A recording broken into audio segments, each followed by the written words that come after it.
simply the best. Better than all the rest. Better than anyone. Anyone I ever met. I'm stuck on your heart. I hang on every word you say. Tears apart. Welcome to a brand new series of shows from Last Bell Boxing. Can't wait for these boys. We're dubbing them 90s Rewind. And in my opinion, lads, there's only one place to start. It's the biggest, the bitterest, the most serious, angry rivalry between two boxers in UK boxing history, in my opinion. You guys, if you can think of a better one or a one that got as heated as this pair, tell me, please, because I can't.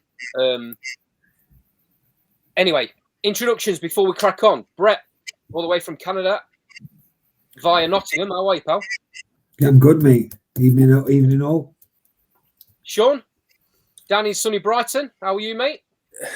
More like snowy Brighton at the moment. I'm all good. How are you guys? Snowy Brighton. Yeah. Daz Medcalf, all the way from the gym about 10 minutes ago. How are you, pal? All right, mate. Thank you. Right, lads. I think it's only right that we do a little bit of background. This is a series that we've been thinking about doing for a while and wanted to do some classics on 90s fights.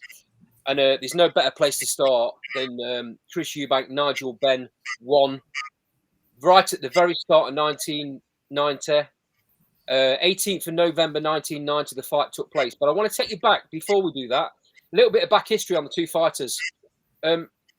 We'll go back to early in 1990 when Nigel Benn fought Michael Watson for his Commonwealth title. Nigel Benn lost that fight, getting stopped in the 6th round. He went 0 for 11 very early on in the fight, gassed out. Michael Watson was very smart, underrated fighter at the time, wasn't expected to win, and got a victory. Off of the back of that, Nigel Benn leaves Frank Warren and joins Ambrose Mendy as his promoter. Goes off to America. Has a number of fights. I think he had 4 or 5 fights out there, culminating in a WBO middleweight title fight against Doug DeWitt, which he stops Doug DeWitt in the 8th round, and then has one more fight in America against Iron Barkley. Now, Daz will know better than me on this. He stops Barkley in 1 round, absolutely blows him away. But I think it's fair to say Barkley was probably past his best at that point, right, Daz? Mate, he was still a decent fighter. He was still a decent fighter, but that fight was quite controversial. A few people, and to be honest, mate, I can see where they're coming from. We're saying Nigel probably should have been disqualified a couple of times. Yeah, he hit him on canvas a couple of times. The funny thing for me with that is Barkley didn't look out on his feet. You know, the knockdowns, listen, they were legitimate, but he wasn't wobbling all over the place. It was quite weird, to be fair. I'm right in thinking they had the 3 knockdown rule at that time. Yeah, they did. Yeah, that's why it got stopped. But obviously, Nigel he ran on the floor a couple of times when he was down, and so really, I mean, it was pretty fortunate, really. But on paper, what a win that was! Absolutely, wow, crazy win, and probably, yeah, what a win! Probably, even though he won the world title the fight before, probably the fight that sent Nigel Benn into world stardom. Yeah, the Doug DeWitt. Doug DeWitt was a tough guy. Doug DeWitt was never just iron-chinned. So when Nigel stopped him, it made people take notice. Indeed. To be fair. Indeed. So Nigel Benn goes on, he becomes a massive fan favourite. And you can understand why. Very aggressive, big puncher, very exciting. You never really knew what you were going to get in a Nigel Benn fight. Either he was going to be knocking somebody out, or somebody was going to be knocking him out. He always got hurt, but he was the most dangerous fighter when he was hurt. And then there's then you go over to Chris Eubank. I had to read this 2 or 3 times, lads, because I can't believe what I read. And I remember this, but I completely forgot about it. Chris Eubank had 9 fights in 1989. That's unheard of in these days. You're lucky if you get 2. He had 9 fights in 1989, and then he had 6 fights in 1990, including the fight we're going to come to with Benn. Crazy, 15 fights in 2 years, and he does a lot of that in the background. Didn't have a massive promoter to begin with. Wasn't a fan favorite. You could say he was the party villain, really, because of his antics, his style. Very, very self-confident, but that come across a lot of time as being cocky. He played up to the audience, proper pantomime villain. And I think it's fair to say that if Chris Eubank hadn't started calling Nigel Benn out, this fight wouldn't have happened. Sean, what's your feelings on the build up to the fight? Yeah, as you said in the intro there, Andy, it's probably one of the baddest blood build-ups we've seen. Probably, I would say this because it's one I've sort of seen in my lifetime. De Gale and Groves is probably on par to what I've seen. But other than that, it was fierce. They hated each other. You just got to see the sort of television programs they were on at the time when they signed the contract as well. I don't think we'll see the likes of that ever again. Brett, there's a famous saying that you need a good dance partner. These two were perfect for each other, right? Yeah, look, you've got the thug, the bully, and then you've got the pantomime guy. And just trying to get in his head, sitting with his back to him when they're doing that interview was genius. And just, you know, a mate of mine who's on X, I don't know if you guys follow him, but he likes his retro fights, G-Chain. He put something out the other day of a clip of Chris Eubank Jr. and said, define aura, and just the way he just carried himself and the confidence. And because of that aura, Benn wanted to kill him. And like you say, matching those two together was genius. And it's for us, it's as retro fight as you can start with, like you said in the intro. Gaz, there's no different. You can't come across 2 fighters more different than these two in style, in makeup, in attitude, in the way they approach stuff. As Brett just said there, Nigel Benn hated Chris Eubank, but it wasn't the same way for Chris. It was all business. Do you know what? Chris was very clever. You know, Nigel was perceived as, you know, rough upbringing and all that, but Chris had it tough, mate. Chris was probably worse. Chris was probably worse as a youngster than what Nigel was. Rough, from a rough family of boxers, family of fighters. By all accounts, his dad was a bit of a rough man. He was getting into trouble. A lot more than what Nigel was, apparently. So people had that perception that Chris was like born from money. He was, you know, a country gent, didn't need to box because he was from a family of money. And he played that quite well, to be fair. But Chris got shipped off to live with his mum in America. Walked in a boxing gym. I believe he went to New York. I'm not 100% on that though, but walked in a boxing gym, trained, and I think within 3 weeks, the guy who owned the boxing gym phoned his dad and said, "Your son's going to be a world champion." He held his own. He was just tough as nails, super fit, tough as nails, punch like a mule. But he played the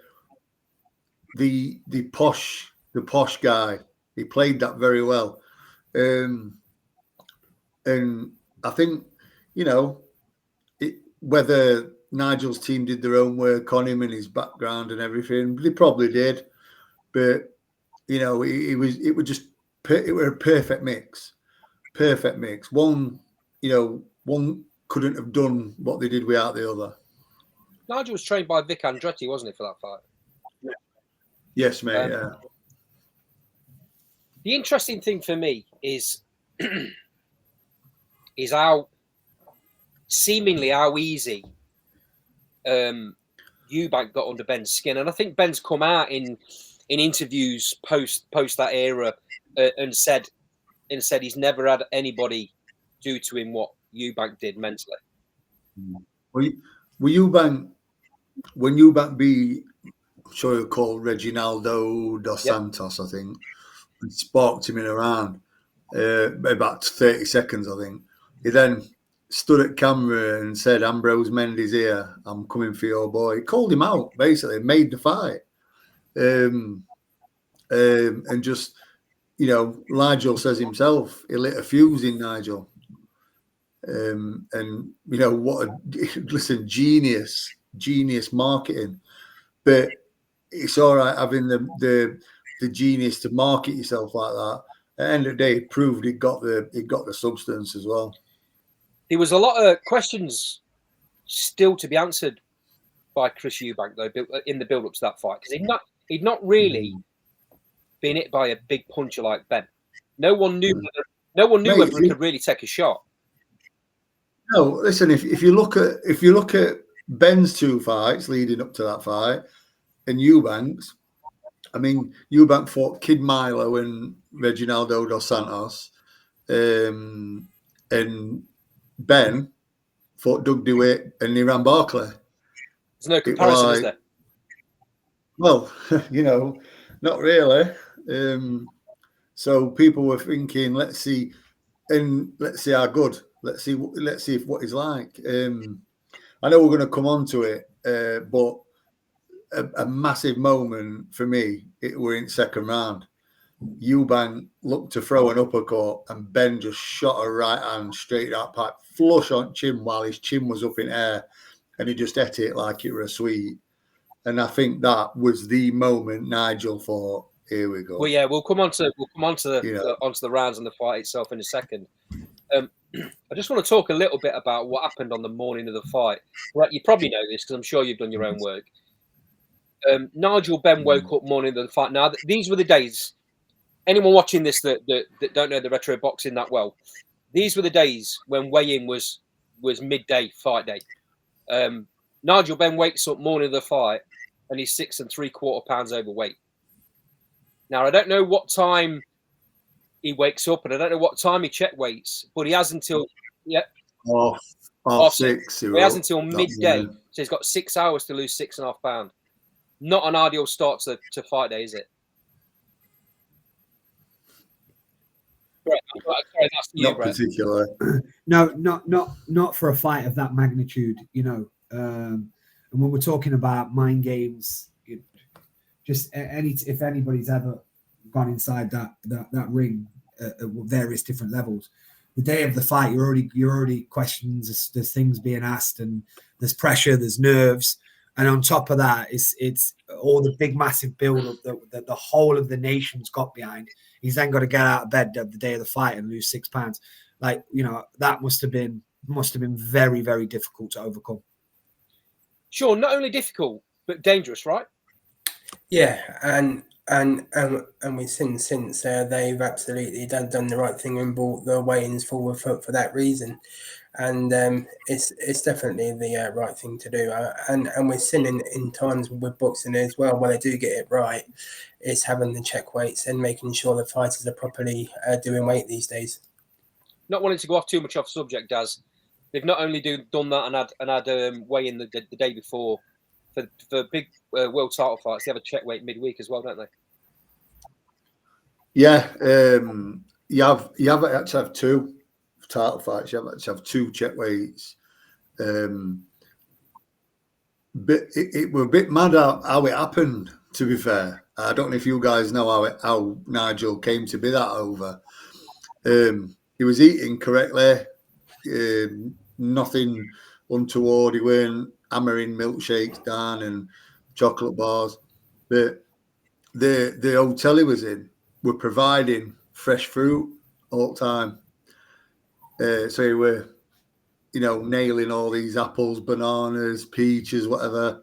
And obviously you got naturally occurring sugars, and that's what caused it. Crazy, isn't it? So Nigel goes on. Yeah. He goes on a big run. I don't know, 3 or 4 mile run. He then spends 45 minutes shadowboxing in a sauna, trying to get this weight off. He eventually gets the weight off. And to be fair, when you see him on the scales, he don't actually look as drawn as I thought he might have done. He couldn't eat either after. Yeah, apparently so, because of what he'd had to do, all the training, all the running and stuff, and sweating, and he struggled to put anything back on, which... Do you know what, though? There's a story as well, that even though he lost the £6, he actually did it in the safest way he could. He didn't do it all at once. He did it. He lost £2 in an hour. I think there was like rubbing ice cubes on his lips, and then he'd lose another £2 in another hour, and then so on. So even though it's not great, and I wouldn't advise it, and I wouldn't want any of my fighters to do it, he actually did it in quite a controlled way, it seems. So off of the back of that, as you can imagine, Nigel Benn's camp are panicking a little bit at this point, and they were thinking of ways, all possible ways that they could disrupt Chris Eubank. Sean, I don't know if you know about this, and I don't know if you saw it from the walk-ins, but they come up with this plan, this master plan of turning Chris Eubank's music off halfway through the ring walk. Yeah, and they actually got away with it. Is that what that was? Yeah. Wow. Yeah. Wow. Barry actually Yeah. They actually threatened the DJ and said, if you don't turn his music off halfway through, you're not getting paid. And Barry Hearn went up and said, if you don't turn his music on, you're not getting paid. Barry Hearn ran straight up there, went nuts. But I mean, by all accounts, I don't know whether since then Chris Eubank said it didn't bother him, but I think that music was really important to him. So what it might have done was wind him up the wrong way and got him even more focused. But crazy tactics, crazy thing to be doing. Anyway, let's get on to the most important part, the fight. Daz, talk us through the way this fight kicks off, because Eubank comes flying out with a massive hook. This is Eubank. Mate, of course he did. He got a grand on him then to win in first round. And that's true. That's a true story. Yeah, 40-1. He got a grand on himself to win in the first round. So he come out sideways and threw massive right up as well. And then it kind of goes the way from that point with the way you thought the first couple of rounds might go, and that's Benn taking centre of the ring, Eubank using his movement. Mate, Chris, do you know what? That first round, Chris was punching at his perfect range, and his 1-2 were lethal. Absolutely lethal. He had a decent first round, Chris, for me. Yeah, I think looking back, I scored it to Chris that first round. How did you see it, Brett? Same. I thought it was a great first round from him. He was very poised. Because like we were talking about before, we know what Benn's going to bring. It's going to be spiteful punches. And Eubank looked solid in there. And I gave it 10-9 Eubank. Sean, Nigel Benn, as you'd expect, come out very aggressive. Maybe more aggressive in this fight than he's been for any other because of his hatred towards Eubank. Eubank was very poised, though, wasn't he? Yeah, I think we sort of saw that from both of them, really. I mean, the fight started just as you would expect. Two people that hate each other, they wanted to take each other's head off from the first round. And I think one thing Eubank showed was how accurate he is, and he didn't really waste any punches. I mean, he was pinging Benn's head at will at times. So I thought he showed his calmness and composure throughout the fight. I don't know whether we need to go round by round, completely round by round, but the first 4 rounds, lads, it's toe-to-toe, it's back and forth. Both of them getting hurt. I mean, in the second round, Benn catches Eubank really early with a massive shot, which I think that's the one Daz has talked about earlier on. and Eubank took it, it didn't really phase him. And Ben must have been thinking, what have I got to do here? You get to the end of the round, Eubank catches Ben with, I think, a left hook, right hand, and you can see it shook Ben quite dramatically. Do you think that was a turning point in the fight, Brett? Yeah, absolutely. But Ben's hitting with that shot that usually puts people out, and as Daz alluded to, it was a thunderous shot. Maybe I don't know if there's history on it, but is that the one that split his tongue? No, that I think it was an uppercut, Brett, Right. that caused that. Right, but a bit later on, third or fourth, I think. And then he's not. Eubanks took that shot. He's not backed up, and he's carried on stepping forward. And like you said, finishes the round strong. And so it's got to be a psychological turning point. That has, Andy. Absolutely, mate. I mean, just a little bit of context. Going into the fight, Ben was 27-1 with 25 KOs. He was seen as the bigger puncher of the two because Eubank was 24-0 with 14, I think. Yeah. So still a really good KO percentage, but his style meant he didn't always have to do that. And early on, he did what he needed to win fights. Sean, looking at those two records before the fight, you would have been picking Ben, right? Yeah, common sense says that absolutely. And with Eubank, I guess he was a bit sort of an unknown quantity given the caliber of boxers he fought previous to this fight. So very, very much 9 out of 10 people, I presume, would have picked Nigel Benn to win. But I think in the end, as we know, it was Chris Eubank's sort of coming out party, as it were. Daz, they come into the third round. And Ben comes out really quick, hurts Eubank for the first time in the fight early on. And then I think they hurt each other 2 or 3 times. Both get hurt quite visibly as well as that round pans on. By the end of at the very end of the fight, they both get hurt. Yeah, I mean, fourth round, I think Ben were more significantly than what Eubank were. And Ben seemed to be trying to play on that where he, when he's he'll step back to ropes, and he liked to fight off at ropes. He seemed to be trying to lure Eubank in. But one shot that he did land, Ben, where landed a good body shot that seemed to, commentators at times said Eubank were off balance.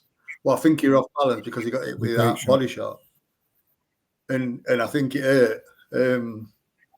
I'm not surprised body shots Eubank, to be fair, for 2 reasons. One, he didn't have an ounce of fat on him, and 2, Nigel could punch like a demon.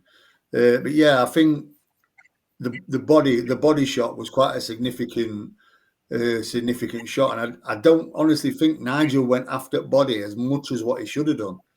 He did go after it a bit, but I think he could have maybe found a way to victory with that. Brett, Daz makes a really, really good point. Chris, well, they were both big for the weight because after this fight, I think they both move up either the next fight or the fight after. Chris is massive at the weight. How he made middleweight at that point, I really, really don't know. So Daz makes a really, really good point about them being nothing on him around the body, and quite visibly he was hurt to the body in that 4th round. Yeah, and as the fight was progressing, I do think he was trying to hit him there. I mean, there was a low blow at some point, wasn't there? There was a hip shot at one point as well. So he was trying to attack the body. I will say this though, what did surprise me watching it back again was, I know he was struggling to have success, Ben, but his jab, when he threw his jab, it was like a piston. It was on point. He did land. Yeah. And we think of him, rolling and getting inside and working the body, but actually when he set his jab up, we'll obviously come on to the eye thing that potentially changed the course a little bit, but he was landing good shots with his jab. but Eubank was just as the fight progresses into the latter rounds, was starting less back up and more walk forward. Absolutely, yeah. There was a definite shift in who was taking centre of the ring at certain points in the fight. I think, if I'm not mistaken, I think Benn's eye starts to close at the end of the fourth. And when that happens, that's a big momentum change, because he starts not being able to see that right hand coming from Chris. What round was it where he took his gum shield out and he had a little spit and then put it back in as well? He was uncomfortable, Ben was. That might have been the fourth or the fifth. I think it might have been a bit later. I think he got caught off a forearm or an elbow off Chris. I think the low blow came in the sixth round, and with a number of body shots. Chris was very uncomfortable in the sixth round. I actually thought, watching it, originally watching it, I actually thought that Ben was going to stop him because he was, and he didn't do it very often, Chris Eubank, but he was complaining a little bit. I mean, fair enough about the low blow, but the body shot as well. Nigel, after that low blow, Nigel had to caught him with a really good body shot, and he bent him over, didn't he? I mean, it just shows you just how tough Eubank was to be able to take that and not go down. So let's take it to the sixth round then. And Daz, I mean, you watched this live at the time, I know. Did you think the same thing as me, that Ben might have had him at that point? Yeah, I mean, I always think that when a fighter complains, it's not a great sign. But I've come to sort of learn that, listen, a fighter will complain because they think that something untoward's happened. So it's not always a sign of weakness. Yeah. It's a sign that they think that the rules have been bent a bit. But yeah, back at the time, I thought, I mean, I were 13 when this fight happened. So, I'd not been long around boxing, but yeah, watching it, I thought, yeah, Nigel's getting on top here. I think I was 60. Yeah, 60. Just turned, so a little bit older than you, quite a bit, really. Sean, Nigel Benn has that really, really good sixth round with those body shots, and just to prove just how tough Chris Eubank is, he comes out in the seventh and has a massive round himself. By this point, Nigel Benn's eyes virtually closed, and I think Eubank landed a massive right hand that Ben didn't see at all. He didn't move. Again, shows just how good Ben's chin was at times. That the 1-2 down pipe you're talking about, yeah. He didn't see it coming, did he? No, but people who question Nigel's chin as well. Crazy. Look at that flush, jab flush, right hand flush, and no, he didn't even move. So we get to a point where a little bit controversial. I'd like your opinion on this. Round 8, Nigel Benn lands a big right hand that Eubank goes down from. Now, this is in Eubank's corner. There's a bit of water on the canvas. I'll come to you first, Brett. Was it a slight slip, or was it a genuine knockdown? A bit. I would sit on the fence, bit of both. But like for me, if I'm in the corner of Ben, I'm screaming knockdown. I suppose if I'm in the corner of Eubank, I'm screaming slip. But Daz will tell us more than anybody on here that a shot on the top of the head, the equilibrium does go a little bit, and so with it being slippy, then maybe that's just what's finally bowled him over. He wasn't hurt, you could see it. He's screaming at the referee, no, knockdown, slip, and then he looks at the ref, and it's almost like, I don't know if you lot got this, but there was a switch in mindset. Like he's screaming slip, and then he looks at the ref and he goes, "Yeah, good, let me go." And then he goes straight after him, because he's probably then thinking, "Oh, I've got a 10-8 against me. I've got to get this back now." Yeah. Sean, you think you're nodding away there? You thinking the same? Yeah, absolutely. I think the same, man. I did pick up on that actually when he was looking at the ref. He thought, "Yeah, it's my time to go here," and he certainly closed the show in the end. Okay, Daz. Personal opinion is it was a genuine knockdown. I think Chris was moving back at the time. His feet weren't in the correct place, and that he probably lost his balance a little bit because of it. Genuine shot for me. Mate, Brett's hit nail on head. Depends whose corner you're in. If I'm in Ben's corner and it don't get ruled a knockdown, I'm shouting. If I'm in Eubank's corner and it gets called a knockdown, I'm shouting. I think the punch, it sort of come off Eubank's shoulder a bit, and I think it was slightly a bit behind, maybe a little bit on back of head, but then obviously it was wet in the corner. His feet goes, but from a neutral point of view, if you look at it in real time and think, what would I have done? I think you call it a knockdown. But as Brett said, gets up is completely clear. Yeah, I mean, he gets up and he says, slip, slip. And then, like Brett says, he thought, right, all right, then let me go. Then we move on. We move on to the big round 9. Quite strange. Benn seemed to tire drastically. He gets a couple of big shots against him. I think a right hand left hook from Eubank started it all off, and then Eubank jumps all over him because he can see he's a 1-2 left hook. Yeah, and he's hurt really bad, Ben, and Eubank jumps all over him. So I'm going to ask the big question, boys. Sean, I'll come to you first. Did Richard Steele stop the fight too early? No, I don't think Nigel had any left to give at that point. I thought he was physically exhausted from the punishment he took. You had to look at his eye as well. He couldn't see the right hand for a good sort of 5 of the rounds. So I think ultimately it was a correct stoppage. And I think probably if it was run back today, I think it would have been a stoppage as well. Guys, when you consider what they put each other through in the fight, they were both hurt at times, both wobbled at times. Do you think Richard Steele should have given Ben a bit longer? No, because I mean, I think to start where I think why Ben sort of maybe tired or whatever. I mean, if you every shot Nigel threw in that fight were bad intentions. Every shot nearly, and I think he sort of took a lot out of himself. He did a lot of loading up.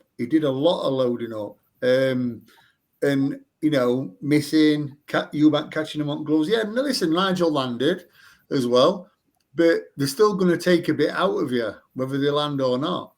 I think he loaded up quite a bit, and it sort of told. But that 1-2 left hook that started him going, 1-2, and then it was a little bit of a delay, and the left hook hit him high. It looked like it caught him on the temple. And then he went back to ropes, and he were, covering up, and Chris were throwing. They got in a bit of a clinch. Richard Steele split him up, and then Chris landed a beautiful straight right hand, knocked him back. And if you look, when the referee steps in, Nigel's actually looking at the floor with his hands like that. All it would have took were a couple more shots. I mean, if you're being hypercritical, and I've done it myself, I've watched it, and I says, Eubank didn't, he landed the straight right hand. I think the left hand or something, he threw something else and it sort of missed it, hit Nigel on the shoulder. And then he caught him with a little bit of something. But the fact is that Nigel he looked gone. He was looking at, if you look at when Nigel was at previous in fights, he had the wherewithal to go back to ropes, and he'd be ducking and diving, covering up. On them ropes, Nigel was stood straight up. Point. So that tells me he was gone. If Nigel had something about him, he'd have been rolling, and then he'd have fired back. And he didn't. He was just looking at the floor at time of stoppage, and he just had his hands out like this. So I think Richard Steele really probably sort of saved him from being flat on his back. Brett, I'm going to give the last word to you on this, mate. Yeah, following on from what Daz said there, I think that first flurry, he was almost out on his feet on the first flurry. His legs go stiff, and he goes back like that. And I think what Daz was obviously saying there was like, Chris got excited. It's like, oh, I've hurt him. I've actually hurt him. I'm gonna jump on him, and then maybe he got a little bit excited because he at that point he probably could have stopped him, got him out of there. But then the powers of recovery were actually off that bit were quite sensational that he still managed to get back up again. But then he jumped on him again. And look, obviously we're going to cover this retro series of the 90s. When you look at the referee's stoppage, just think about a couple of fights that these boys were both involved in further down the line. Thank God it never went that way. So when we look back on it, for me, great stoppage. And as we progress into the post-match interview, to watch Eubank afterwards was quite special, to be fair. Like showing humility, saying that I just need to go to hospital. I'm in so much pain. Leave me alone. This guy, you talk about his chin. I hit this guy with everything. And so, what a fight for us to kick off a series. It's just been great to rewatch it and bring that nostalgia back. Absolutely. You couldn't have said it any better, mate. And because of that, and because of the rivalry, we're not going to mix it up. And episode 2 is going to be Benn Eubank 2. Just put it out there now for everybody to know. That'll be on the channel at some point in the future. But for now, what an amazing fight! What an amazing way to kick off this 90s Rewind series, lads. Thanks for joining us. Much appreciated. Your input is fantastic on the channel. Your experience is fantastic on the channel. But I can't wait for the series to carry on. I can't wait for episode 2, Benn Eubank 2. By the way, for people that don't know, that fight didn't happen straight away. Chris Eubank made Nigel Benn wait. He had the upper hand and he used it. And that built the second fight up even more. And maybe the second fight is even more of a classic than the first. But we'll save that for episode 2. Thanks for joining us. This has been Last Bell Boxing. Hope you've enjoyed it.